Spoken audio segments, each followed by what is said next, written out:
Bismillahirrahmanirrahim. So, welcome to NRE Step 1 new session, and inshallah hope it will be a great session for all of you. और अगर आप लोग इसको consistently from the day one जैसे आज आप माशाल्लाह बैठे हैं इन तक लेके जाएंगे तो it will be a great session और इंशाल्लाह एवरीवन विल बी पास। ठीक है, अभी आप लोगों को ना दो तीन बातें बता रहा हूँ, फिर इंशाल्लाह हम स्टार्ट करते हैं अपना सेशन के बारे में। और जैसे कि आज फर्स्ट डे है तो बहुत सारे ऐसे स्टूडेंट्स होंगे जो एक होप लेके आए होंगे कि यार हमने इस दफ़ा एग्ज़ाम को पास करना है। किसी का फर्स्ट अटेम्प्ट होगा तो किसी का सेकंड होगा तो किसी का थर्ड होगा। ठीक है जी, एग्ज़ाम के अंदर पास और फेल ज़रूर होता है। इट डजेंट मीन कि वो आपकी एबिलिटी को जज करता है कि आपको अगर फेल है तो आपको आता नहीं है।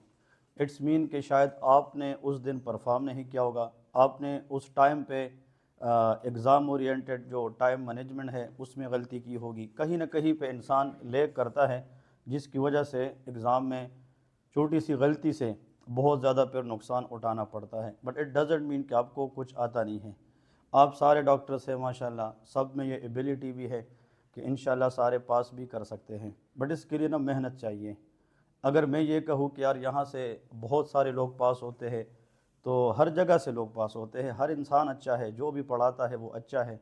बट डिपेंड करता है कि कौन कहाँ से कितना समझता है। ठीक है जी, तो इधर जो लोग आते हैं, मैंने जब लास्ट टाइम NRE 1 स्टार्ट की थी तो इधर पे तकरीबन पहले क्लास में 10 या 12 लोग बैठे थे। तो मैंने कहा कि यार आप लोगों ने इतनी मेहनत की है, हिम्मत की है, आप लोग आए हैं तो आप लोग इंशाल्लाह पास है। और 12/12 पास हो गए, अभी NRE 2 में बैठे हैं।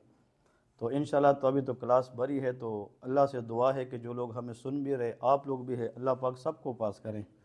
ये तो हम सब का एक करा और स्टडी ऐसी करे कि NRE 1 आज नहीं है तो कल हो जाएगा। ये मैं आपको लिख के देता हूँ, कहीं ना कहीं पे you people will pass it, but the thing you learn today it will B for ever with you. वो लाइफ की इन्वेस्टमेंट है, अपनी आप के लिए इन्वेस्टमेंट है। और आप लोगों में वो एबिलिटीज़ है, लेकिन मेन चीज़ क्या है, एग्ज़ाम ओरिएंटेड स्टडी अलग है। आपसे PMDC इसमें एग्ज़ाम नहीं लेती कि यार एकेडमी ने कितना पढ़ाया, वो कहते हैं 6 साल में क्या करके आए हों। तो वो 6 साल का मेहनत 5 महीने में, 4 महीने में, 6 महीने में फिर वो करना, ये एक चैलेंजिंग पार्ट होता है। बट डिपेंड करता है कि जो पढ़ाने वाला है उसकी एबिलिटी क्या है, उसने कितना डिलीवर किया है। ठीक है जी, अब अभी आई थिंक आप लोगों ने कितने लोग हैं जो एग्ज़ाम में अपेयर हुए हैं? आप लोगों में से कुछ होंगे ना, काफ़ी लोग ऐसे हैं देखिए जो एग्ज़ाम दे चुके हैं। यहाँ पे जो अपना गलती बताएगा वो कल का पास है, जो अपनी गलती छुपाएगा टीचर को नहीं पता चलता कि यार ये कैसा है, वो कैसा है, वो कैसा है। मुझे इस चीज़ से पता चलेगा, आप लोग इंटरेस्ट शो करेंगे, हम डबल शो करेंगे। आप लोग कहेंगे कि सर इस चीज़ की समझ नहीं आई, दोबारा बोले, हम ट्रिपल बोलेंगे। बट इरेलीवेंट चीज़ें नहीं करनी है। किताबें पढ़ना, किताबों से चीज़ें करना हम 4 महीने में बिल्कुल रिकमेंड नहीं करते। जब आपने पेमेंट की है, आपने ट्रस्ट की है, वो फिर हमारा काम है किताबों से चीज़ें निकाल कर आप लोगों को सिखाना। फिर जैसे बताएंगे उस तरह करें। और जो फ्रॉम द डे वन से एंड तक करेगा वो इंशाल्लाह यहाँ से पास भी होके जाएगा और कुछ सीख के जाएगा। बहुत सारे लोग पास हुए हैं, आप लोग बिलीव भी नहीं करते, आप कहेंगे ये कैसे पास हो गया। पास में फेल इसमें लक वगैरह चलती हैं, बट ऐसा पास करे कि यहाँ पे ना जहन में कुछ सीख के भी जाए, पता भी हो कि मैं किस तरह पास हुआ हो। आपको अपने ऊपर बिलीफ भी तो आना चाहिए ना। ऐसा तो नहीं कि बस रट्टे लगाए, MCQs किए। एक स्टूडेंट मुझे कहता सर मैं 1000 MCQs करूँ तो मैं पास हो जाऊँगा। मैंने कहा तू लाख MCQs करे, but if you don't know the concept कि मैं कर क्या रहा हूँ, अब फिर भी फेल होंगे, पास नहीं हो सकते। MCQs भी इंसान अकल से करता है ना। आपको पता होता है कि यार हाइपर थायराइडिज्म है, हाइपो क्यों नहीं है, ये डायबिटीज़ इंसिपिडस है तो डायबिटीज़ मेलाइटस क्यों नहीं है। You should know the reason कि if you correct the MCQ you must know why it is B, why it is not C, why it is not D। समझ रहे कि नहीं? तो अभी जैसे फर्स्ट डे है, कुछ लोगों के लिए हम नहीं होंगे, कुछ लोग हमारे लिए नहीं होंगे, बट द थिंग्स इज़ के you must study with the system. System आपको सिखाएगी। हमारी एकेडमी में लास्ट टाइम इधर NRE 2 में अल्हम्दुलिल्लाह अभी हमारे पास जो डबल क्लास आ रही है तो उनमें से काफ़ी स्टूडेंट 80% ऐसे हैं जो इस कैंपस में आए थे and they don't know anything, but they believe कि इंशाल्लाह हम कर पाएंगे, तो वो कर पाए। और जो लोग इसी सीट पे बैठे थे, इसी सीट पे बैठे थे, और जिन लोगों ने हल्के में लिया, जिन लोगों ने ये सोचा कि यार हो जाएगा, कुछ नहीं है, वो आज फेल है। ऐसा तो नहीं है मिस्टर 100% कोई नहीं होता, फेल भी लोग होते हैं, पास भी लोग हो जाते हैं। बट ये देखना पड़ता है मैं कितना इंटरेस्टेड हूँ, मैं कितना सीरियस हूँ, वो आपको पास करेगा। अगर आपको घर वालों ने भेजा है कि तुम पढ़ो, इस सख्त वक्त में वो बेक कर रहे और अपने आप के लिए सोचे, कल को आपका टाइम वेस्ट हो रहा है। टाइम वेस्ट होगा और पीछे जाते रहोगे और पीछे जाते रहोगे तो क्या फ़ायदा, कुछ भी नहीं रहेगा। ठीक है जी। तो ये सब के लिए मुझे तकरीबन 4-5 बंदों ने ऐसे मैसेजेस किए हैं। अभी 7,800 बंदे पेयर हुए थे एग्ज़ाम के अंदर, और मेरे ख्याल में कोई 1372 लोग पास हुए हैं, जिसमें ऑन द रिकॉर्ड अल्हम्दुलिल्लाह 508 लोग हमसे पास हुए हैं कैंपस बेस ऑनलाइन मिला के। अभी NRE 2 के इस सेशन में 600 प्लस स्टूडेंट हमारे साथ एक सेशन में हैं। कैंपस 220 आ रहे सुबह, ठीक है जी, 2 लेक्चर ले रहा हूँ, 120 का, और इसी तरह माशाल्लाह 400 प्लस ऑनलाइन हैं। तो हमारे पास 508 लोग पास हुए हैं। अब मुझे इससे कोई लेन देन नहीं है कि पूरे पाकिस्तान में तो रिजल्ट ही 20 पर, मैं तो अपने आप का बात करूँ कि मेरे पास कितने पास हुए। और उस चीज़ का आउटपुट ये है कि आप लोग बैठे हैं, आप लोगों ने किसी को रिकमेंड किया होगा, किसी को देखा होगा, किसी ने बताया होगा, तो फिर आप लोगों को भी सेंस आ चुका होगा यार हमने भी एक ट्राई करनी है, और जो ट्राई करने आएगा, पढ़ने आएगा, वो इंशाल्लाह यहाँ से पास होके जाएगा। तो मेहनत हम करेंगे और इंशाल्लाह सिला अल्लाह देगा, मुझे पढ़ाने का और आप लोगों का पढ़ने का। और सबसे पहले दुआ करें कि सेहत हो, इंसान ठीक हो, तो इंशाल्लाह सब कुछ होगा। ठीक है जी। तो सब तैयार है कि नहीं? और स्टार्ट करेंगे। बहुत सारे स्टूडेंट ऐसे हैं जिनको हम अब ना कर रहे क्योंकि जगह नहीं है, हमारे 2-3 क्लासेस भर चुके हैं, बट जो आया उसका जगह है, अपनी जगह है। क्लास के बाद जब हम आगे पढ़ते रहेंगे ना, तो क्लास के बाद अगर आप लोग इधर रुकना भी चाहे, क्योंकि अभी NRE 2 10 दिन में ख़त्म हो जाएगा, फिर क्लास टाइम को चेंज कर लेंगे, तो बाद में रुकना भी पड़ा, if you want to study here after classes, फिर भी हम शाम तक एकेडमी ओपन रखेंगे। आप लोग एक माहौल में रहकर पढ़ भी सकते हैं, वो कोई मसला नहीं है। मैं ख़ुद रिसेंट MRCP 2 की तैयारी कर रहा हूँ, तो मैं इधर अगर बैठा हूँगा, कोई ऐसा बंदा जिसको कोई चीज़ नहीं आती, you people should a part of this family, ask me apart from the class, I will help you. But कोशिश ये होगी कि मैंने करना है इंशाल्लाह। ठीक है। ये रिलेवेंट चीज़ है। आज जिसके पास मिसाल, एक मिसाल मैं आप लोगों को ये भी देता हूँ, ये रजिस्टर है ना, मिसाल के तौर पे ये रजिस्टर है, ये सबके पास अभी पड़ा हुआ है, ठीक है, लेकिन ये खाली है, और इस रजिस्टर की कीमत मिसाल 1000 रुपये है या 500 रुपये है, और 3 महीने के बाद जब आप ये भरेंगे, आप ये 1 लाख देने पर तैयार नहीं होंगे, क्योंकि इसके ऊपर आपने मेहनत की होगी। इस चीज़ की जो आज वैल्यू है वो 3 महीने बाद नहीं है, वो 4 महीने के बाद उल्टी है, वो आप 1 लाख पे भी देने को तैयार नहीं होंगे, क्योंकि इसके ऊपर आपने मेहनत की है। जो बंदा स्टूडेंट को नोट्स देता है, ये सुसाइडल किलिंग है। अगर मैं अभी नोट्स आपको दे दूँ 80%, आप कहेंगे चीज़ हाथ में आ गई, बस पढ़ना भी नहीं है। नोट्स तब तक आप नहीं कर सकते जब तक आपको कोई समझाए ना कि क्या है। और नोट्स वो होते हैं जो आप अपने हाथ पे लेके, ये नहीं कि आप किसी के नोट्स रट्टा करें। Never copy each other. अगर आपको कोई जैसे मॉडल होता है ना कि यार मैं उस जैसा बंदे को जनाब, ये मुझे बहुत पसंद है, और ये लाइफ में मैंने उसको देख कर, जैसे मिसाल के तौर पे इसको देख के मैंने मेहनत शुरू की है, फॉर एग्ज़ाम्पल लाइफ की बात करते हैं प्रैक्टिकली, तो आप उस जैसा बनने की कोशिश ना करें कि मैं भी यार उस जैसा हूँ, आप क्या यार मैं उससे आगे निकलूँ। Never copy paste each other, तुम आगे निकलने की कोशिश करें। तो ये कहने का मतलब ये है कि ये चीज़ें ना बहुत मैटर करती हैं। मैं आप लोग को ना स्टार्ट करने से पहले 1-2 बातें बता रहा हूँ जस्ट फॉर द मोटिवेशन, कि आप लोग बिल्कुल रेस से बाहर नहीं हैं, आप लोग किसी की बातों में ना आए, you never out of the race. मैं आप लोग को ना यहाँ पे 1-2 चीज़ें दिखा रहा हूँ, जैसे मिसाल के तौर पे फॉर एग्जांपल ये देख, ये मुझे एक स्टूडेंट ने मैसेज किया है, ये सिर्फ आप लोग को दिखाने के लिए कि आप लोग कर सकते हैं। उसने मुझे ये कहा कि sir it's all your guidance, और 48 ईयर के एज में उसने NRE 1 हमसे पास किया है। समझ रहे कि नहीं? तो आप लोगों में से तो 30 में भी कोई नहीं होगा, 25-26 में भी। तो आप लोग फिर अल्लाह से क्यों इतना करते हो कि यार हम कभी कर नहीं पाएंगे। 48 ईयर का बंदा जो 2006 का ग्रेजुएट है, इधर आके इस सीट पे बैठकर उसने पढ़ा है और उसने क्लियर किया है। तो आप लोगों में भी तो पोटेंशियल है ना, ये तो आप लोगों में भी अंदर ये सलाहियत है। गलती हर एक से होती है, जिधर से आप लोगों ने पढ़ा है वो भी अच्छे थे, आप भी अच्छे हैं, लेकिन बस गलती हो जाती है, उसको रिपीट नहीं करना है इंसान। अभी कुछ लोग जो एग्ज़ाम दे के आए हैं, बहुत सारे लोग ये एक्सेप्ट कर रहे कि अभी भी कुछ गलतियाँ ऐसी है जो आप लोगों से हुई है बट होनी नहीं चाहिए थी।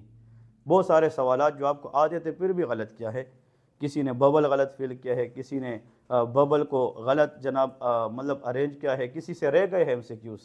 तो ये सारे फैक्टर्स है। आप किताबें हज़ार पढ़े, मैं यही कहता हूँ ना, एमबीबीएस से इंसान आने पे आ जाए तो लाख एमसीक्यूज़ बना सकता है, बट एग्जामिनर को सिर्फ 200 चाहिए। अगर आपको 200 नहीं आते इट्स का मतलब आपके लाख कुछ भी नहीं है।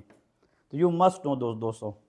इसलिए लोग मुझसे पूछते हैं कि यार सर को कहाँ से पता नहीं चलता। आप लोग टाइम गुजारेंगे तो मेहनत का अंदाज़ा होगा कि हम आप लोग के साथ कितना मेहनत करते हैं। ऐसा तो नहीं है कि भाई बस सर के पास लोग जाते हैं और बस कुछ लोग का माइंड में इस तरह के चल रहा होता, ऐसा नहीं होता।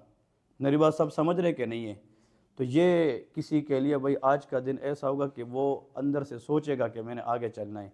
और जो बंदा आया क्लास के सब हिस्से, मैं कहता हूँ क्लास के एंड पे एनआरई 1 में यही लोग सारे पास हो के यही लोग सारे एनआरई 2 में इस तरह आए। तो ये चीज़ जहन में रखे कि यार मेरे साथ वाला पास होते मैं क्यों नहीं कर पाता, वो वाला पास होते मैं क्यों नहीं कर पाता। So this is the thing इंशाल्लाह कि अल्लाह पाक आप लोग को हिम्मत दे। और देखे मेरे साथ ना एक और स्टूडेंट इधर आया था, इसने मुझे ये ऑनलाइन स्टूडेंट, इसको मैंने देखा भी नहीं है। ये मुझे कहते sir I am graduated in 2014 2014। आप लोगों को में से मेरे हाल में बहुत कम लोग होंगे 2014, सारे अभी 2025 हो, 24 हो, 23 हो, 22 इस तरह के कुछ लोग हैं, सारे के नहीं। और मुझे कहते हैं कि मैंने 8 दफ़ा एग्ज़ाम दिया है, 8 अटैम्प्ट दे चुका है। बट हमारा कोई वीडियो उसको दे गया, मुझे कॉल करने के बाद कहते मैंने उसको फिर कॉल किया, मैंने कॉल किया, कहते आई जॉइन यूर अकेडमी अल्हम्दुलिल्लाह पास फर्स्ट अटैम्प्ट। तो इसके लिए अल्लाह ने हमें ज़रिया बनाया ना, हम में कमाल नहीं है, बस ये अल्लाह ने लिखा था इस तरह कि यार ऐसा कोई बंदा आएगा और 8 अटैम्प्ट देने के बाद भी वो पास हो सकता है। तो तुम लोग 1 अटैम्प्ट 2 अटैम्प्ट 3 अटैम्प्ट देकर दिल ना हारे, यार हम कर नहीं पाएंगे, इंशाल्लाह सारे पास हो जाएंगे। ठीक है, आप लोगों में से वो बंदे जो न्यू हैं, फ्रेश है, वो भी कर सकते हैं, जो ओल्ड है वो तो एक्सपीरियंस कर चुके हैं। तो अपनी गलती पार्ट टाइम में कि सर इस पे मेरा काम करे, ये मैं काम अभी तो जब हम पढ़ते रहेंगे इंशाल्लाह आप लोग एंजॉय करेंगे, वो मसला नहीं है। ये तो जैसे फर्स्ट डे है, एक आप लोगों को थोड़ा सा रिव्यू पढ़ाता हूँ, लेकिन जैसे जैसे हम चलेंगे यू पीपल विल एंजॉय। आप लोग अपने सिर्फ कापी भी पढ़ेंगे ना, कोई और पढ़ने की इंशाल्लाह ज़रूरत नहीं होगी। सही समझ रहे कि नहीं? और इंशाल्लाह हमने ऐसा पढ़ना है जो एग्ज़ाम के अंदर आएगा, ऐसा पढ़ना है जब आप बैठे तो आपको कोई चीज़ न्यू ना लगे। एवरीथिंग यू विल इंशाल्लाह नो। ठीक है, तो हम स्टार्ट करेंगे डेली। अभी जैसे पहले 10 दिन हमारे 2 लेक्चर चलेंगे, जब तक ये नारी 2 ख़त्म हो तो हम 3 लेक्चर चलाएंगे और 6 डेज इन अ वीक पढ़ेंगे इंशाल्लाह। सैटरडे छुट्टी नहीं होगी। ठीक है जी, टारगेट ये है कि 4 महीने में पूरा ख़त्म करे, 5वां महीना सारा रिवीजन चले। क्योंकि जब तक स्टूडेंट रिवाइज ना करते ना, वो चाहे जितना भी पढ़े वो परफॉर्म नहीं कर सकता। अब ये गलती भी आप लोगों ने की होगी, पढ़ा होगा लेकिन रिवाइज नहीं किया होगा, पढ़ा होगा लेकिन कंसोलिडेट नहीं किया होगा। वहाँ पे ऐसा फील हो चुका होगा कि यार चीज़ें नज़र से गुजरी है बट कंफर्म नहीं है कि ये क्या चीज़ है। क्यों? Lack of revision. समझ रहे कि नहीं? टेस्ट सेशन भी हम लेंगे, जो सेक्शन ख़त्म करेंगे, बट वही बात है कंसिस्टेंसी। जो कंसिस्टेंट के साथ आएगा, परफेक्शन के साथ आएगा, मेहनत करके आएगा, वो इंशाल्लाह पास हो जाएगा। ठीक है, तो सब तैयार है कि नहीं? हम इंशाल्लाह एनाटमी से स्टार्ट करेंगे। एनाटमी में हम न्यूरो एनाटमी से पहले स्टार्ट करेंगे, दैट इज़ वेरी इंपॉर्टेंट। क्योंकि neuro anatomy they ask very lot of section now अडेज। क्योंकि अभी जो पिछले 1-2 लेक्चर मतलब ये है किस एग्ज़ाम्स हुए हैं उसमें न्यूरो एनाटमी को बहुत एक्सपेंड किया है, जो लोग पहले नहीं पढ़ते थे। और क्या बात, आप लोगों में से ऐसे दोस्त बैठे हो जो 119 पे रह चुके हो, एक से लोग भी तो हो सकते हैं 118 पे हो चुके हो। तो that 1-2 marks matter a lot on that exam. तो हमें उसको ओवरकम करना है और इंशाल्लाह ऐसा पढ़ना है कि मैं इंशाल्लाह पास भी हो जाए और मैंने सीखना भी है। और इंशाल्लाह हम न्यूरो एनाटमी के साथ साथ हम सर्जरी भी स्टार्ट करेंगे। ठीक है जी, बस जैसे जैसे मैं पढ़ाऊँगा उस तरह करना है, इंशाल्लाह इसमें अल्लाह पाक बरकत डालेगा। ठीक है जी, सो हेडिंग दे न्यूरो एनाटमी। शाबाश, थोड़ा सा पढ़ते हैं, फिर इंशाल्लाह आप लोगों को साथ साथ डिस्कस कराता रहूँगा चीज़ें, ताकि उस तरीके से आप लोगों ने फिर जहन में चीज़ें याद रखनी हैं। ओके, हर एक बंदे ने अपना नोट्स बनाना है और हर एक बंदे ने कोशिश करनी है अपनी अपनी चीज़ें जो है वो नोट करनी है, ताकि बाद में रिवाइज करने में आप लोगों को आसानी हो। सो आप लोग हेडिंग दे दें एनाटमी के अंदर। आज इंशाल्लाह हमारा जो लेक्चर है that is called neuro anatomy. ठीक है जी, न्यूरो एनाटमी। ओके, देखिए ये न्यूरो एनाटमी जो है ना, इसमें जब भी हम स्टार्ट करते हैं इसमें न्यूरो फिजियोलॉजी भी आती है, न्यूरो एनाटमी भी आती है, इसके साथ आप लोगों की काफ़ी चीज़ें क्लियर हो जाती हैं। बट इसके स्टार्ट करने से पहले हमें कुछ बेसिक्स आने चाहिए। If you know the basic then everything will be easy. आप लोगों ने ट्रैक्स के नाम सुने होंगे, आप लोगों ने न्यूक्लियाई के नाम सुने होंगे। तो वो चीज़ें क्या है, हम कहते हैं यार third nerve nuclear is damage can cause ptosis, हम कहते हैं facial nerve nuclear damage, vagus nerve nuclear damage, but we don't know exactly what is that nuclei first. ठीक है जी। तो मैं आप लोगों को ना ऐसे स्टार्ट करवाऊंगा कि जब हम आगे चलते रहे तो आपको स्टेप बाय स्टेप पता हो कि यार इसके अंदर हमने करना क्या है। अगर हम डायरेक्ट ट्रैक्ट में घुसेंगे, अगर हम डायरेक्ट नर्व्स में घुसेंगे, इन स्पाइट ऑफ दैट कि हमें कुछ भी नहीं पता, तो आप पे रट्टे ही लगाएंगे ना, और क्या करेंगे। अब मिसाल के तौर पे आपको मैं बताऊं कि यार कार्टिकोस्पाइनल ट्रैक क्या है, रूब्रोस्पाइनल ट्रैक क्या है, स्पाइनोथैलेमिक ट्रैक क्या है, तो हम नाम तो जानते हैं बट हमें इसका कोर कंसेप्ट क्यों नहीं आता, हमें इसका बेस पता नहीं है। तो अगर आपको बेस समझ आ गई तो देन इंशाल्लाह everything will be easy to understand. ठीक है जी। तो सबसे पहले लेके नर्वस सिस्टम क्या है। ठीक है जी। नर्वस सिस्टम को थोड़ा सा डिस्कस करते हैं। हम न्यूरो एनाटॉमी को स्टेप बाय स्टेप जो है ना वो एंटर करेंगे। तो पहले हम डिस्कस करेंगे कि what is meant by nervous system. देखिए नर्वस सिस्टम के बारे में आप लोगों को याद रखना है, इसकी जो डेफिनेशन है वो लेके a complex network of specialised cells. ठीक है, दैट इज न्यूरॉन। तो फर्स्ट लेके a complex network, a complex network of specialised cell, of specialised cells. ठीक है जी, that is neurons, that is neuron, specialized cell, that is neuron which integrate complex, which integrate many functions, ठीक है, integrate many function regarding sensory output। ठीक है, regarding that is sensory input या sensation।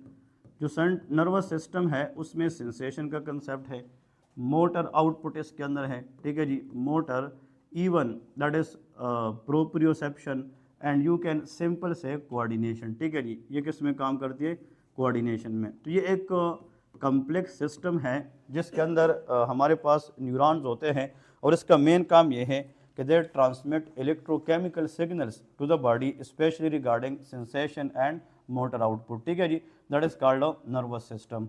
अब जो नर्वस सिस्टम है इसको अगर आप ब्रॉडली देखते हैं तो उसके दो टाइप्स होते हैं, one is CNS, another is called PNS। ठीक है जी।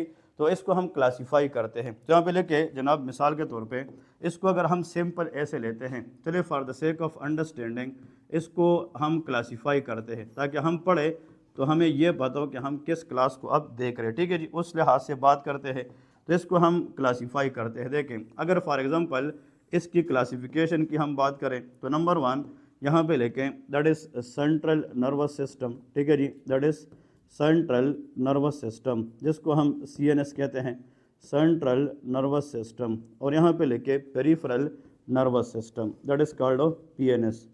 सो पेरिफेरल नर्वस सिस्टम, तो one is CNS, another is called PNS। ठीक है जी, ये दो हम इस तरह अलग अलग डिस्कस करेंगे।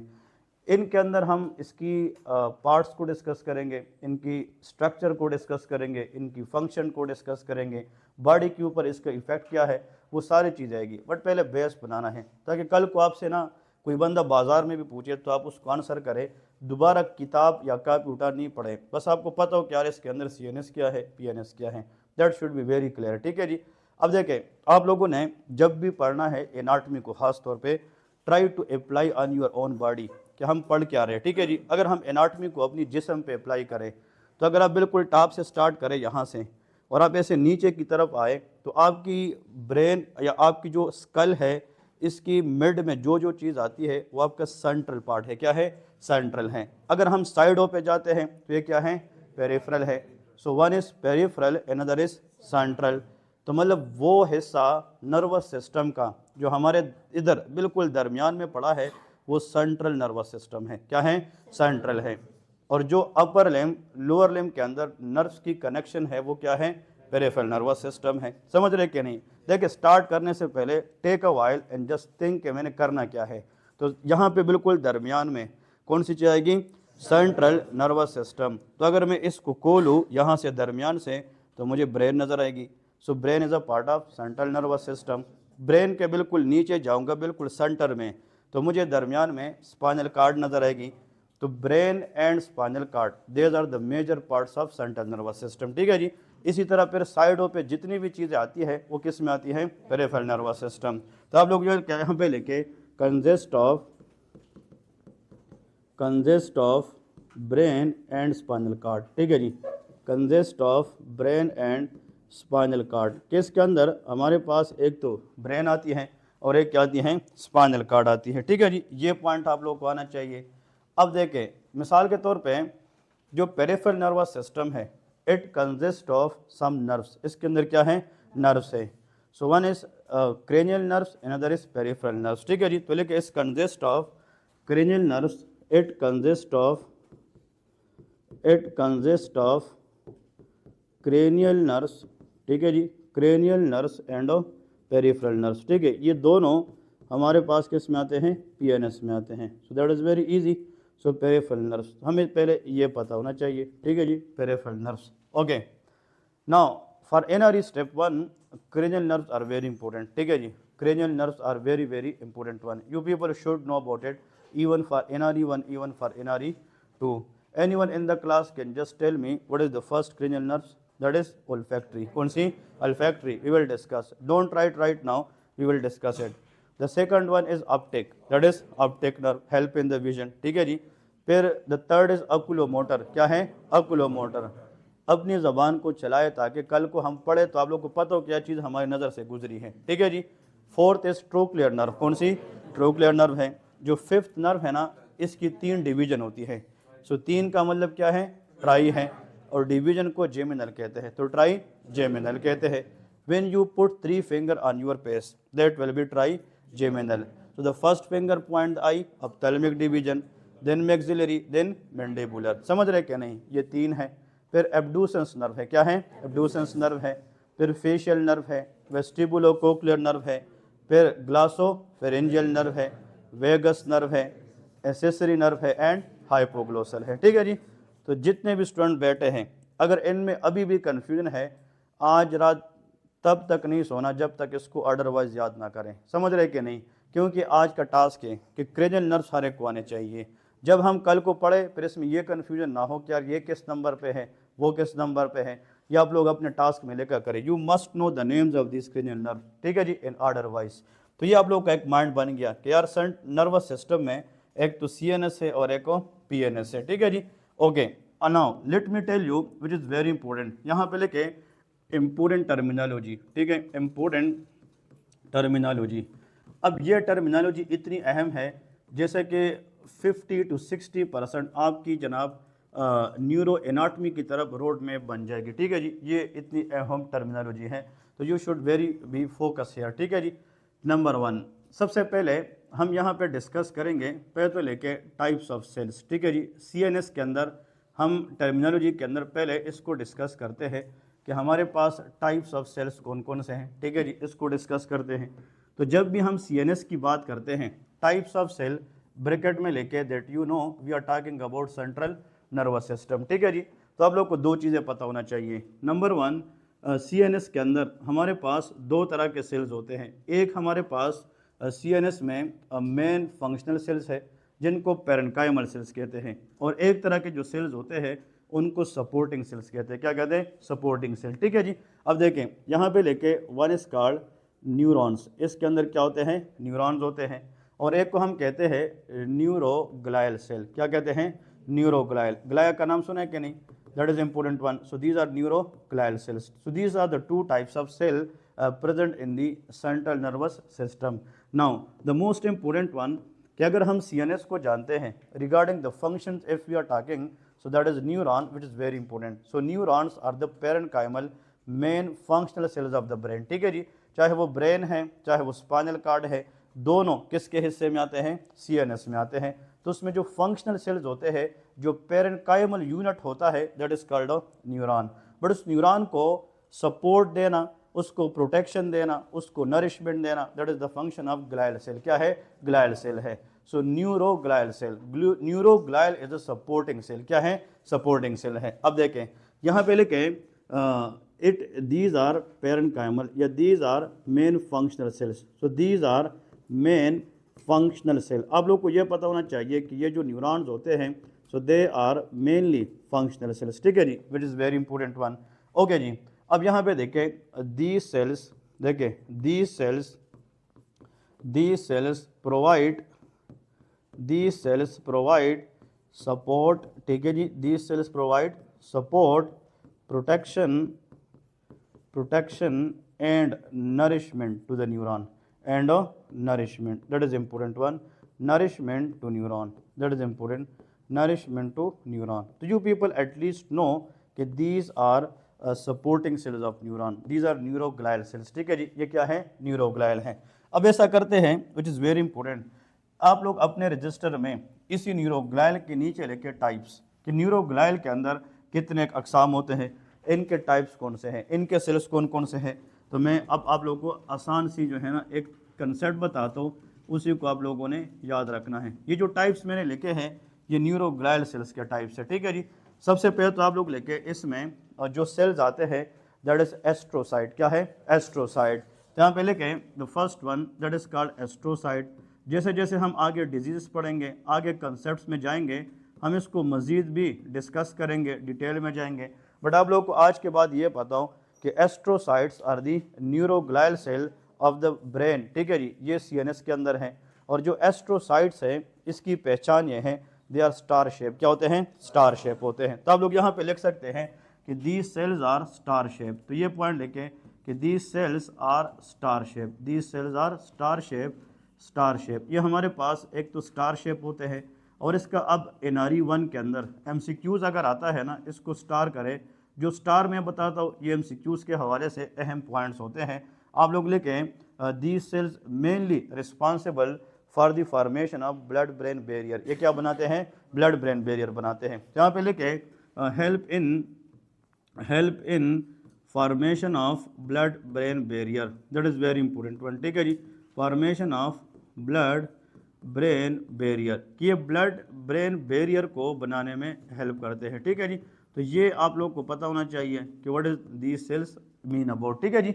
अब जब हम ब्लड ब्रेन बैरियर पढ़ेंगे ना, उसमें हम कैपिलरीज पढ़ेंगे, एंडोथेलियल सेल्स पढ़ेंगे, ठीक है जी, टाइट जंक्शंस का नाम सुना होगा आप लोगों ने।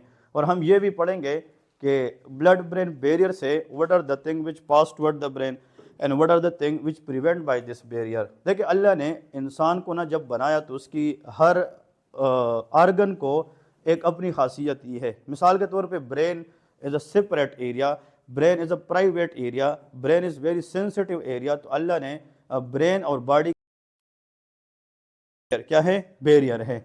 हम कुछ भी खाते हैं उसमें चाहे टॉक्सिन है, चाहे उसमें पॉइजन है, चाहे उसमें बैक्टीरिया है, तो वो हमें जैसे वोमिटिंग, डायरिया, गैस्ट्राइटिस सब कुछ करा सकती है। बट आए दिन गंदा खुराक से इंसान को ब्रेन के इन्फेक्शन नहीं होते, अल्लाह ने इसको रख ही अलग है, समझ रहे कि नहीं, इसके दरमियान बैरियर है। तो जब तक until unless that barrier is not damage, तो आपकी बॉडी से कुछ भी इस तरह अननेसेसरी या अनवांटेड वो कहाँ नहीं जा सकती, ब्रेन तक नहीं जा सकती। अब जैसे the natural source of energy for the brain is glucose, क्या है, ग्लूकोज है। अब देखिए इस कंसेप्ट को सीखे इंसान के ऊपर जब आप सोचते हैं तो आपको बहुत चीज़ें सामने आती है कि ग्लूकोज अब ये बैरियर पहचानता है, यार ये इंसान के लिए दिमाग की खुराक है तो उसको अलो कर देती है, लेकिन अगर ये टॉक्सिन को देखता है तो उसको प्रिवेंट कर देती है। सिलेक्शन इसके अंदर कैपेबिलिटी मौजूद है कि किसको अलो करना है, किसको अलो नहीं करना है। मेरी बात समझ रहे कि नहीं, एक बात। दूसरी बात यह है which is very very important one, आप लोगों को मतलब एक क्वेश्चन ये भी आया था अभी नारी स्टेप 1 में कि एक बंदा है लॉन्ग टर्म से इंसुलिन नहीं ले रहा, तो उसको बाद में क्या होगा, हाइपरकलीमिया, उसका एक आंसर था। और एक ये क्वेश्चन आया था कि हाइपरकलीमिया है तो क्या होगा, कार्डियक अरेस्ट था, और उसका ऑप्शन ए, नंबर ए जो है ना, ऑप्शन ए ठीक था। समझ रहे कि नहीं, कहने का मतलब ये है कि जब भी हम किसी पेशेंट को देखते उसको शुगर है, उसको डायबिटीज़ है, क्यों, या तो इंसुलिन नहीं है या इंसुलिन है बट कामों नहीं कर रहे, या टाइप 1 है या टाइप 2 है। अब ये क्यों, ये इंसुलिन क्या करता है, ये फैट सेल में, स्केलेटल मसल सेल में बाहर से ग्लूकोज को अंदर डालता है। It increase the uptake of glucose into the cell, कि सेल को ग्लूकोज डालने के लिए क्या चाहिए, इंसुलिन चाहिए, लेकिन ब्रेन को ग्लूकोज मिलने के लिए इंसुलिन की ज़रूरत हो नहीं होती है। समझ रहे कि नहीं। तो देखिए ब्रेन को अल्लाह ने यहाँ पे भी अलग रखा है, मतलब ये नहीं है कि किसी को शुगर हो तो तो इंसुलिन काम ना करे तो ब्रेन भी कहे कि यार मुझे अब कैसे मिलेगी। अगर शुगर के मरीज़ में इंसुलिन ना होता और हमारे सेल को ग्लूकोज किसके ज़रिए मिलती, इंसुलिन, तो इंसान तो 2 मिनट में मर जाता। बट डायबिटिक पेशेंट तो सालों साल जीता है। क्यों? उसकी ब्रेन को ग्लूकोज के लिए इंसुलिन की ज़रूरत हो नहीं होती है। It is insulin independent Uptake. कौन सा होता है? Insulin independent. तो कहने का मतलब यह है कि this barrier should be remember, that is very important. So blood brain barrier, इसको बनाने में अगर मेजर सेल का रोल है, जो सपोर्टिंग सेल का रोल है, वो क्या है? एस्ट्रोसाइट है। This is one of the MCQs in neurophysiology. ठीक है जी, रिमेंबर इट। इसके बाद लेके oligodendrocyte, the next cell we are discussing toward oligodendrocyte. What is the important one? Oligodendrocyte, very very important one again, oligodendrocyte. ठीक है जी। अब oligodendrocyte के बारे में याद रखना है, इट हेल्प इन, ठीक है जी, help in formation of myelin sheet. नाम सुना है कि नहीं? Help in formation of myelin sheet, कि ये माइलिन शीट बनाने में हेल्प करता है। फॉर्मेशन ऑफ माइलिन शीट, कि जो ओलिगोडेंड्रोसाइट है ये माइलिन शीट बनाता है। बट आप लोग ये लिखेंगे अराउंड एक्सान, किसके इर्द गिर्द? अराउंड एक्सान, एक्सान के इर्द गिर्द माइलिन शीट बनाता है। ठीक है जी, ओके।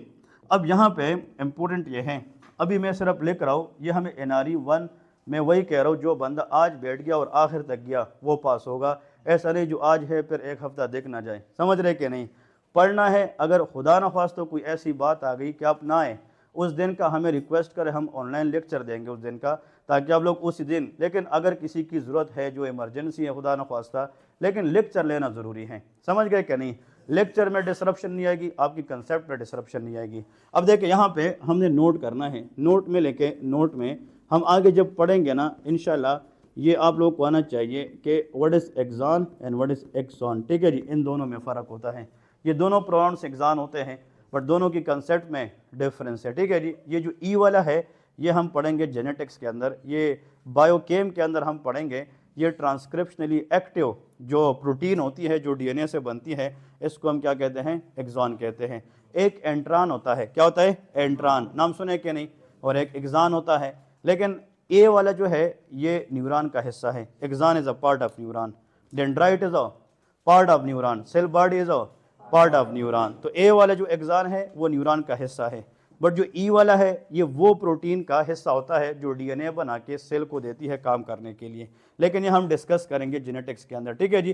तो कहने का मतलब जब हम मेडिकल पढ़ते हैं तो हमें एक्सान ए वाला भी आना चाहिए और ई वाला भी आना चाहिए, बट जो न्यूरॉन का हिस्सा है वो कौन सा है? वो ए वाला है। बस इस तरह आप लोगों ने अब याद रखना है। अब नीचे लेके शाबाश, इम्पोर्टेंट फॉर द MCQ। ठीक है जी। अभी MCQ की तरफ डिस्कस करते हैं कि आप लोगों को NRE स्टेप 1 में कैसे क्वेश्चन आते हैं। यहाँ पे लेके वेरी इंपॉर्टेंट वन, जो इंपॉर्टेंट बताऊंगा उसको अच्छे तरीके से फिर याद भी करना है। ठीक है जी।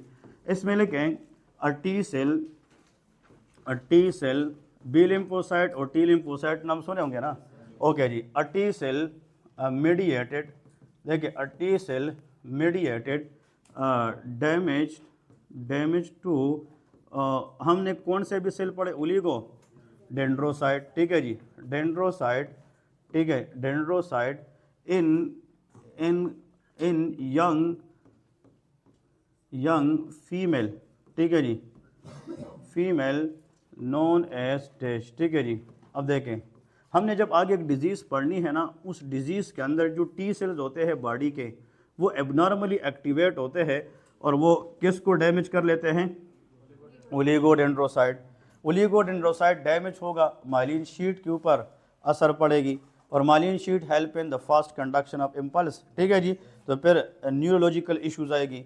तो ऐसा डिजीज़ जिसकी प्रॉब्लम T सेल से स्टार्ट होती है और उसमें हमारी बॉडी का T सेल मिस्टेकनली रिएक्ट करता है किस सेल के खिलाफ? Oligodendrocyte multiple sclerosis. इसका नाम क्या है? Multiple sclerosis. तो आज के बाद याद रखें, ऐसे डिजीज़ का नाम बताएं, फॉर एग्जांपल ऐसे डिजीज़ का नाम बताएं कि वो फॉर एग्जांपल क्या करे? There is high chance of damage to the oligodendrocyte and that is a T cell mediated damage. क्या होता है? T cell mediated. यहाँ पे नीचे लेके नोट में, अब आने वाले वक्तों में हमने डिस्कस करना है। अभी तो हमने एक डिजीज़ का नाम लिखा है जिसका नाम क्या है? Multiple sclerosis. ठीक है जी, मल्टीपल स्क्लेरोसिस। लेकिन जब इसकी जिक्र आए डॉक्टर साहब पता होना चाहिए what is versus systemic sclerosis, क्या होता है सिस्टेमिक स्क्लेरोसिस। तो दोनों को नहीं हमने डिफ्रेंशिएट करना है, दोनों को मिक्स नहीं करना है। These two are very different from each other, ठीक है जी। One is multiple sclerosis, one is systemic sclerosis, both are very different. Systemic sclerosis को स्क्लेरोडर्मा भी कहते हैं, क्या कहते हैं स्क्लेरोडर्मा, जिसमें हार्डनिंग ऑफ द स्किन होता है। It is a connective tissue disorder, ठीक है जी। इसमें एक लिमिटेड टाइप है और एक डिफ्यूज टाइप है, जिसमें क्रिस सिंड्रोम होता है। कौन सा क्रिस सिंड्रोम, दैट इज मतलब ये है कि कैल्सिनोसिस, रीनाट फिनोमेना, ये नाम सुना है कि नहीं, oesophageal dysmotility, that is for example इसमें टेलेंजिक्टिशिया एंड स्क्लेरोडेक्टाइली, ठीक है जी। So that is CREST. तो हमें जब आगे चलेंगे रूमेटोलॉजी में, तो जब मैं ये पढ़ाऊंगा सिस्टेमिक स्क्लेरोसिस, तो कम से कम इतना पता हो कि हाँ इसको हमने कंपेयर किसके साथ करना होता है, multiple axon versus axon, multiple sclerosis versus systemic, ये हम इंशाल्लाह डिस्कस करते रहेंगे। तो अभी से आप नाम भी सुनेंगे ना, और जब उधर हम जिक्र करेंगे तो दिमाग एकदम कैच करेगा कि हाँ ये चीज़ मेरी नज़र से गुजरी है, ठीक है जी। तो you people should know about it. जो सेम चीज़ें हैं वो मैं साथ साथ बताता रहूँगा, ठीक है। तो अभी तक हमने दो सेल पढ़े हैं, एक का नाम एस्ट्रोसाइट है, एक का नाम, very good, astrocyte help in the formation of blood brain barrier, oligodendrocyte help in the myelin sheet around the axon but within the CNS, not in PNS, that is very important one। ये CNS के अंदर काम करता है, क्योंकि we are talking about the neuroglial cell of CNS। किसकी बात हो रही है, CNS के अंदर। चले जी, मैं आप लोगों को एक मिसाल देता हूँ। अगर मैं ब्रेन के अंदर एक्सान की बात करूँ, तो ब्रेन में माइलिन शीट है कि नहीं है, और अगर हमारे हाथ में नर्व्स है तो उसके ऊपर भी क्या है, माइलिन शीट है। लेकिन जो हाथ वाली नर्व्स है ये CNS है कि PNS है, PNS है, बट उसकी माइलिन शीट में ओलिगोडेंड्रोसाइट का रोल नहीं है। That is very important. It only form that myelin sheet around the axon which is a part of CNS। It is either in the brain and spinal cord, not outside of that, ठीक है जी। ये दो बातें extra याद रखें, ये बहुत अहम है। थर्ड नंबर लेके अब थर्ड नंबर सेल की तरफ जाते हैं कि न्यूरोग्लायल सेल। हमारे पास जो थर्ड नंबर है लेके माइक्रोग्लाया, क्या है, माइक्रोग्लाया, ठीक है जी। दैट इज कॉल्ड माइक्रोग्लाया, या इसको माइक्रोग्लायल सेल भी कहते हैं। माइक्रोग्लाया या माइक्रोग्लायल सेल्स कहलाता है, ठीक है जी। इसमें लिखे it act as a macrophage of the brain, ये क्या है, एक्ट एज अ मैक्रोफेज। तो आप लोग यहाँ पे लिखे it act as macrophage of the brain, और मैक्रोफेज का काम ये है कि it engulf the debris engulf the unwanted material, ठीक है जी। तो आप लोग यहाँ पे लिख सकते हैं कि आप लोगों ने याद रखना है कि macrophage is act as a CNS microglial macrophage, M for microglia, M for macrophage, ठीक है जी। और यहाँ पे लिख सकते हैं, इसको स्टार करें कि विच is very very important one, कि इट इनगल्फ सिलुलर या अनवांटेड डिब्रीज, ठीक है। इट फेगोसाइटोस, यू कैन से, या इनगल्फ और फेगोसाइटोस अनवांटेड सेलुलर डिब्रीज, ठीक है, अनवांटेड पैथोजेंस, अनवांटेड पैथोजेंस, जितने भी पैथोजेंस हैं या अनवांटेड सेलुलर डिब्रीज है, उन सब को इनगल्फ करना, that is the function of microglia. ये कौन करता है, माइक्रोग्लाया, ठीक है जी। हमने आगे पढ़ना है, जैसे बोन के अंदर ओस्टियोक्लास्ट इज द मैक्रोफेज, क्या है, ओस्टियोक्लास्ट है। जैसे स्प्लीन के अंदर, स्किन के अंदर हिस्टियोसाइट्स होते हैं, किडनी के अंदर मैसेंजर सेल्स होते हैं, लीवर के अंदर काफर सेल्स होते हैं, ये सारे क्या है, मैक्रोफेजेस है। और मैक्रोफेज का काम ये है कि वो इलाके को रीड करता है, देखता है कि यार कोई ऐसा बंदा तो नहीं है जो नुकसान देने वाला हो, मतलब ये इलाके को क्लियर करने में हेल्प करता है। अगर ब्रेन में कोई ऐसी चीज़ आ जाए जो ब्रेन को नहीं चाहिए, तो ये उस गंद को निकालने में हेल्प करता है। So this microglia prevent infection in the brain, ये क्या करती है, इन्फेक्शन को प्रिवेंट करती है, because it engulf unwanted pathogen, ठीक है जी। तो जो पैथोजन है या अनवांटेड मटेरियल है उसको ख़त्म करने में, that is the function of microglia, ठीक है जी। तो ये 3-4 चीज़ें आप लोगों ने याद रखनी है। अब लेके जनाब ग्लायल सेल्स या neuroglial cell of the PNS कौन से है, ये तो CNS के है ना। CNS की कुछ सपोर्टिंग सेल किस में काम करते हैं, PNS में काम करते हैं। उसमें एक बस अहम है, आप लोगों को वो सिर्फ बताने जा रहा हूँ कि वो कौन से है। यहाँ पे लिखे glial cell, whenever the word glial come it will be supporting, ये क्या है, supporting cell of word, answer is PNS, peripheral nervous system, ठीक है जी, पेरिफेरल नर्वस सिस्टम। एक याद रखे जो एग्जाम में आएगी, दैट इज श्वान सेल, क्या है, श्वान सेल है। जो श्वान सेल है it help in the PNS not in the CNS, ठीक है जी। यहाँ पे लिखें नंबर 1 हम लिखते हैं that is called Schwann cells, ठीक है, श्वान सेल्स। तो श्वान सेल्स के बारे में इम्पोर्टेंट ये है कि it also help in the myelin sheet, ये भी क्या बनाता है, myelin sheet around the axon, but कहाँ पे, पीएनएस में। तो देखिए ओलिगोडेंड्रोसाइट और श्वान सेल दोनों का काम माइलिन शीट बनाना है, बट जो ओलिगोडेंड्रोसाइट है वो सीएनएस में है और ये पीएनएस में कराता है, दैट्स इट, ठीक है जी।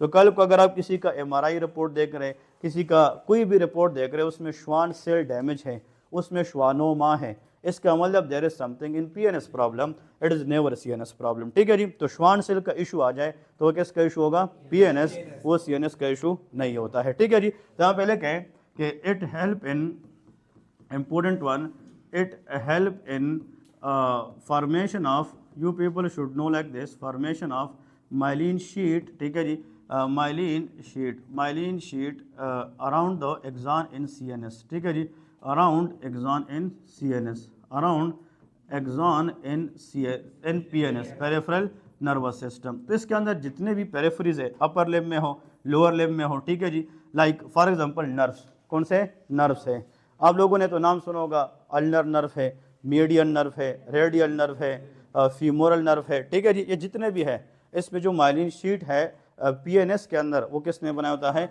श्वान सेल ने बनाया होता है, ठीक है जी। अब इधर एक लेके एमसीक्यूज लेके, विच इज़ वेरी इंपॉर्टेंट कि एमसीक्यूज आप लोगों से वो किस तरह पूछ सकते हैं।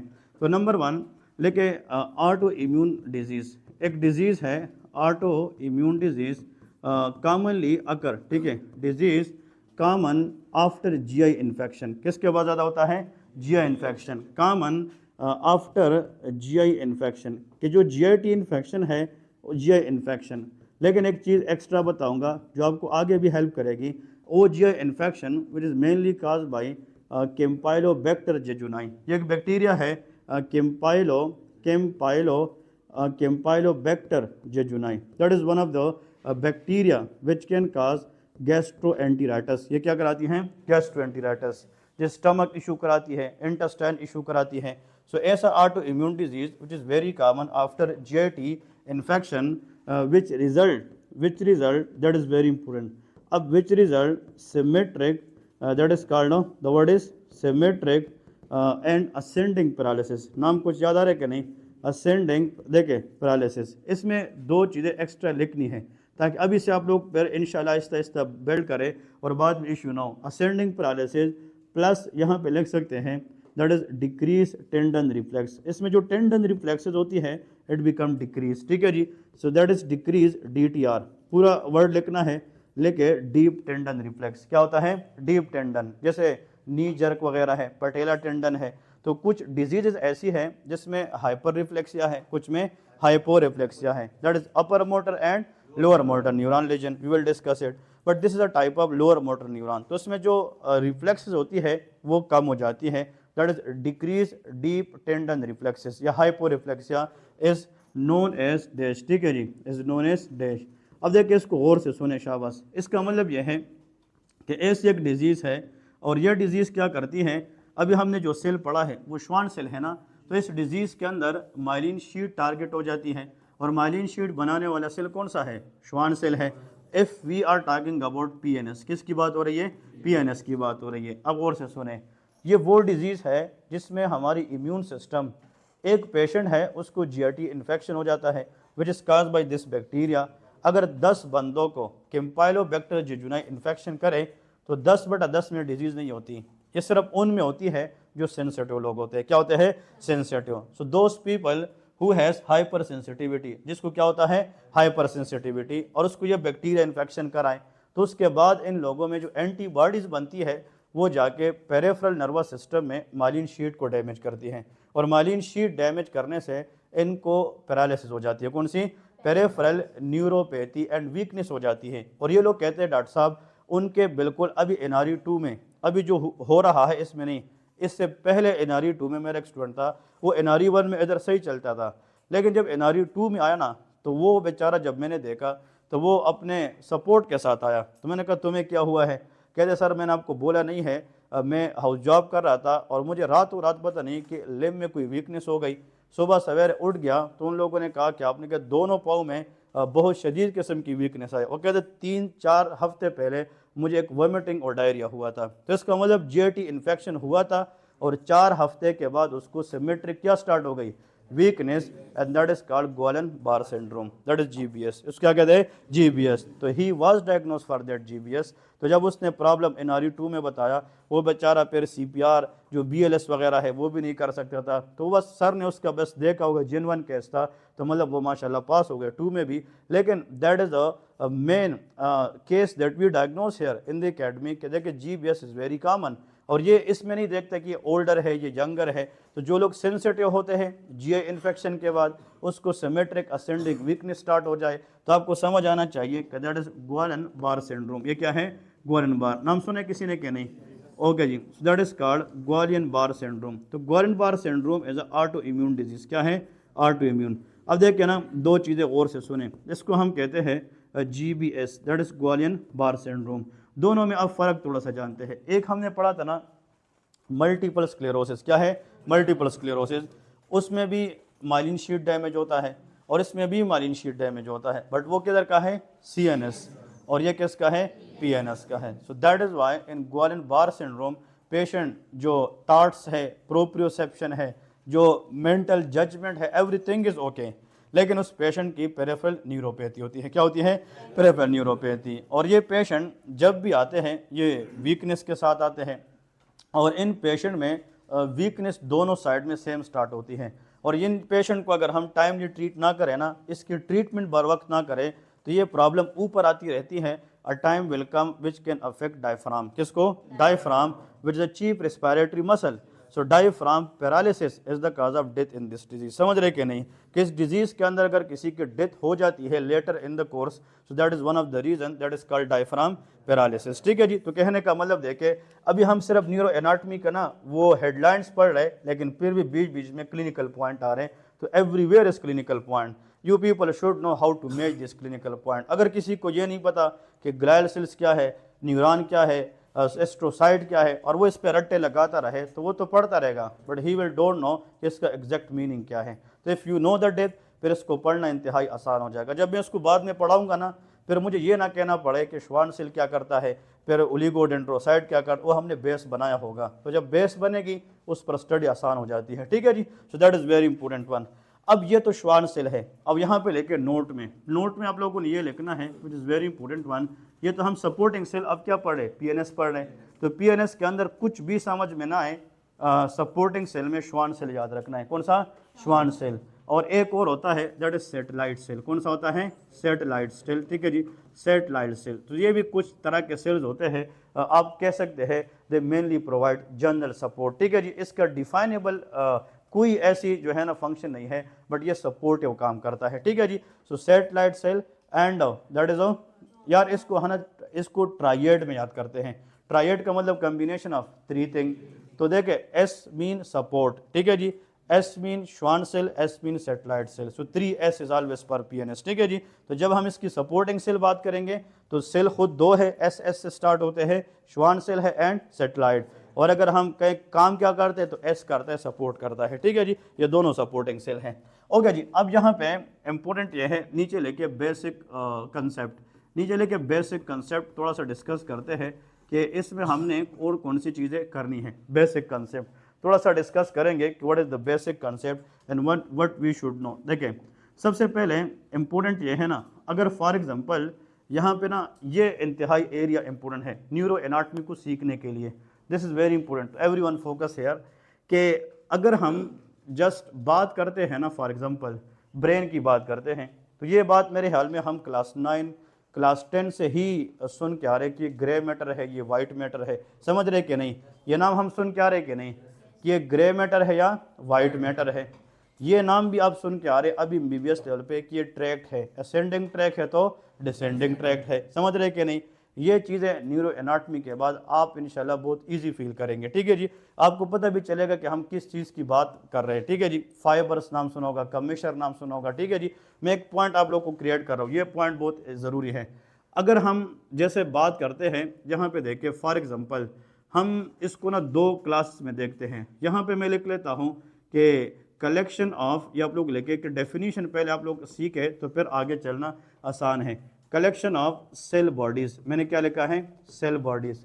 अगर हम सेल बॉडीज, जो न्यूरॉन का हिस्सा है, न्यूरॉन के पार्ट्स में से क्या है, सेल बॉडी है, तो अगर एक से ज़्यादा न्यूरॉन की क्या इकट्ठी हो जाए, सेल बॉडी, NCNS, मैं यहाँ पे क्या लिख रहा हूँ वर्ड, CNS, ठीक है जी। CNS से मुराद ये ब्रेन में भी हो सकता है और स्पाइनल कार्ड में भी हो सकता है। अब इस स्टेट पे सब समझ रहे कि नहीं कि CNS का मतलब ब्रेन एंड स्पाइनल कार्ड। अगर उसमें आप बहुत सारे न्यूरॉन की सिर्फ और सिर्फ किसको इकट्ठी करें, सेल बॉडी, इसको ग्रे मैटर कहा जाता है, that is called grey matter. So grey matter is nothing, it is a collection of cell bodies. ये क्या है, कलेक्शन ऑफ सेल बॉडीज है। तो यहाँ पे आप लोग लिखे हैं that is called grey matter, ठीक है, that is called grey matter, that is very important one, that is grey matter. Okay, अब यहाँ पे लेके 2 नंबर, शाबाश। पहले हम इसको सिंपल सीखते हैं, फिर एग्जाम्पल देता हूँ। अब यहाँ पे हम लिखते हैं कलेक्शन ऑफ एक्सॉन बंडल। कौन सी चीज़, एक्सॉन बंडल, क्योंकि सबसे इम्पोर्टेंट चीज़ न्यूरॉन के अंदर एक सेल बॉडी है, एक एक्सॉन है, क्योंकि जो कंडक्शन करने वाली स्ट्रक्चर है वो क्या है, एक्सॉन है। Longest part of the neuron क्या है, एक्सॉन है। But still if we are talking about it is CNS, ये क्या है जी, CNS है, ठीक है जी। तो यहाँ पे लेके हम इसको कहते हैं दैट इज वाइट मैटर। क्या है, वाइट मैटर है। तो आज के बाद पहले तो याद करें कि ग्रे मैटर और वाइट मैटर, इसमें हमने फ़र्क कैसे करना है, ठीक है जी, white matter and grey matter, ठीक है जी, दैट इज़ वेरी इंपॉर्टेंट। मैं PNS वाले किस्से में अब नहीं जाऊंगा, वो हम थोड़ा सा ना आहिस्ता आहिस्ता पढ़ेंगे, पहले ना हम अपनी कंसेप्ट तक स्टिक रहते हैं। मैं एक दफ़ा रिपीट करता हूँ, अगर हम ब्रेन में या स्पाइनल कार्ड में, जिसको हम CNS कहते हैं, इसमें अगर आप बहुत सारे न्यूरॉन्स को इकट्ठा करें और इनकी सेल बॉडी से एक जमगट्टा बने, ग्रुप बनाए, तो सेल बॉडी की ग्रुपिंग को ब्रेन हो या स्पाइनल कार्ड हो, लेकिन CNS हो, क्या हो, CNS हो, तो बहुत सारे न्यूरॉन की कलेक्शन ऑफ सेल बॉडीज को ग्रे मैटर कहते हैं। क्या कहते हैं, ग्रे मैटर कहते हैं। बट अगर हम उस न्यूरॉन्स की एक्सॉन्स को इकट्ठा करें, बंडल एक्सॉन्स की बनाए, तो उसको क्या कहते हैं, वाइट मैटर कहते हैं। और एक्सॉन के ऊपर कौन सा शीट होता है, माइलिन शीट होता है।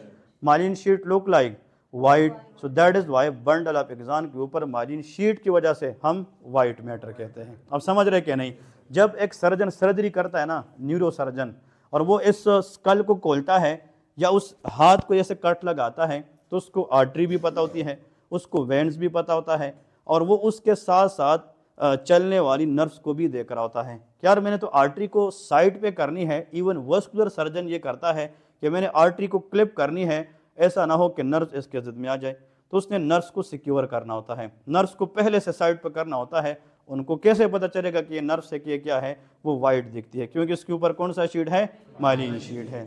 So it help is clinically as way कि we can see that whiteness of the myelin sheath. But जहाँ पे माइलिन शीट है तो वो वाइट है, but myelin sheath surround which part of the neuron, axon, that is why axon bundle को white matter कहा जाता है। अब समझ रहे कि नहीं। और इसकी बनिस्बत जो सेल बॉडी है उसकी कलेक्शन को ग्रे मैटर कहा जाता है। अब देखें, मैं लिखता नहीं हूँ, सिर्फ सुनना है ताकि आगे हम चले तो आसान हो। देखें, अब ये तो हम ब्रेन की बात कर रहे हैं, ऐसा करते हैं हम बाहर निकल आते हैं पेरिफेरल नर्वस सिस्टम में, किसमें, PNS में, तो उसमें भी तो न्यूरॉन है ना। बट अगर हम कलेक्शन ऑफ सेल बॉडी को बहुत सारे न्यूरॉन की इकट्ठी करें, बट अब सिस्टम कौन सा है, PNS है, तो उसको ग्रे मैटर नहीं कहते, उसको गेंगलियन कहते हैं, दैट इज कॉल्ड गेंगलियन। तो जो गेंगलियन है ना, ये PNS का है, और गेंगलियन का मतलब भी सेल बॉडी है, बट सिर्फ जगह तब्दील है। मिसाल के तौर पे जगह तब्दील है, एक बंदा इस्लामाबाद में रहता है और ये बंदा जाके लाहौर में रहना शुरू करे, लोग कहते हैं अब ये लाहौर ही बन गया है, बंदा वही है लेकिन जगह तब्दील हुआ है। अब समझ रहे कि नहीं। इसका मतलब ये है कि कलेक्शन ऑफ सेल बॉडी वही है, लेकिन सिर्फ वो CNS से निकल के PNS में चला गया है। तो PNS में क्या कहते हैं, गेंगलियन कहते हैं।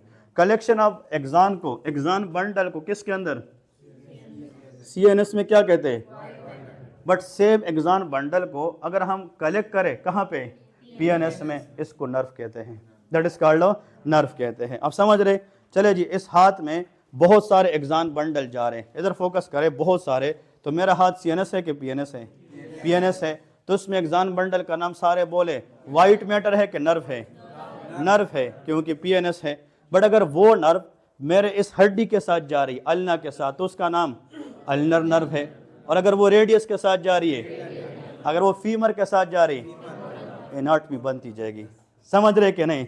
This is how you can go with the anatomy, कि आपको ये तो पता हो कि यार नर्व्स किधर है, मतलब गेंगलियन किधर है, ठीक है जी। फिर एक नर्व है रेडियस और अल्ना के दरमियान से जा रही, तो मीडियन नर्व है, समझ रहे कि नहीं।